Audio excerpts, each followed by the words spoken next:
లోకపు సంబంధాలు పెట్టుకుని తన జీవితం సమాధానం లేకుండా పోయింది. అసలేం జరుగుతుందో చూద్దారండి. ఒక సమరయ స్త్రీ ఒంటరిగా ఊరు బయట బావి దగ్గరికి వచ్చింది. ఎప్పుడూ ఇదే సమయం, మధ్యాహ్నం 12 గంటలకు. ఎవరూ రాని సమయంలో మాత్రమే వస్తుంది. ఆమె చేతిలో నీళ్లకుండ మాత్రమే కాదు, ఆమె గుండెల్లో సిగ్గు, విరిగిపోయిన సంబంధాలు, ఒంటరితనం కూడా ఉన్నాయి. కాని ఈరోజు ఆమె ఒంటరిగా లేదు. బావి దగ్గర ఒక యూదుడు కూర్చొనున్నాడు. ఆయన పేరు యేసు. కుమార్తె, నాకు కొంచెం నీళ్ళిస్తావా? యూదుడు అయిన నువ్వు సమరయ స్త్రీ అయిన నన్ను ఎందుకు నీళ్లు అడుగుతున్నావు?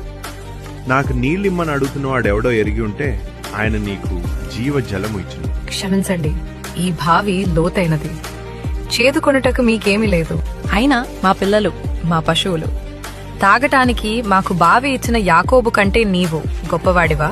నేనిచ్చిన నీళ్లు త్రాగువారు ఎప్పటికీ దప్పికొనరు. నాకు దాహం రాకుండాటకు ఆ నీళ్లు నాకివ్వండి. కుమార్తె, నీవు వెళ్ళి నీ పెనిమిటిని తీసుకురా. నాకెవరూ లేరు. అవును, ఇప్పుడున్నవాడు నీ దగ్గర లేడు, కాని నీకు 5 పెనిమిట్లున్నారు. నువ్వు ప్రవక్త అని ఒప్పుకుంటున్నాను.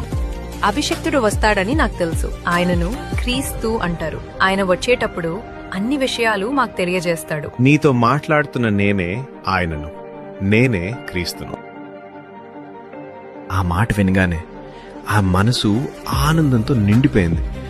ఆమె ఊర్లోకి వెళ్లి ఇలా చెప్పింది, అందరూ చూడండి, నేను చేసిన పాపాలు అన్నీ ఆయన చెప్పాడు. అయినా కూడా ఆయన నన్ను ప్రేమించారు. మన ఎంత విరిగిపోయినా, ఎంత పాపంలో ఉన్నా యేసు మనల్ని దూరం చేయడు. మన మధ్యలోనే వస్తాడు. మన గతాన్ని, మన నొప్పిని, మన అవమానాలను అన్నీ తెలిసి కూడా మనల్ని ప్రేమిస్తాడు, క్షమిస్తాడు, కొత్త ప్రారంభం ఇస్తాడు.